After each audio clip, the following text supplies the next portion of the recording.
بسم اللہ الرحمن الرحیم۔ ایک بہت پیاری دعا جو نبی پاک صلی اللہ علیہ وسلم نے حضرت مغیرہ رضی اللہ تعالیٰ عنہ کو سکھائی اور فرمایا کہ ہر فرض نماز کے بعد یہ دعا مانگا کرو۔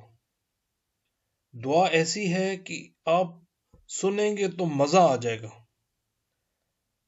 دعا کیا ہے؟ اعوذ باللہ من الشیطان الرجیم، بسم اللہ الرحمن الرحیم۔ اللہم صلی علی محمد النبی الامی وعلی آلہ واصحابہ وبارک وسلم۔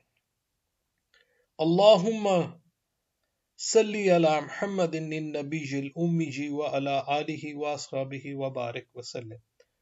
لا الہ الا اللہ وحدہ لا شریک لہ، اللہم لا مانع لما اعطیت ولا معطی لما منعت ولا ينفع ذو الجد منک الجد۔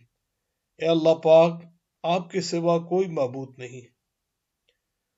اللہ پاک ایک ایسی ہستی ہیں، وہ ایک ایسی زبردست ہستی ہیں، وہ ایک ایسی زبردست ہستی ہیں کہ جو چاہیں، جو جس طرح چاہیں وہ کر سکتے، اس کا کوئی شریک نہیں، کوئی ثانی نہیں۔ اے اللہ، میں تجھ سے دعا کرتا ہوں، جو تو عطا کرے اس سے کوئی روکنے والا نہیں، اور جو تو روک لے اسے کوئی دینے والا نہیں۔ تیرے مقابلے کسی مالدار، کسی بھی طاقتور کا کوئی معاملہ نہیں۔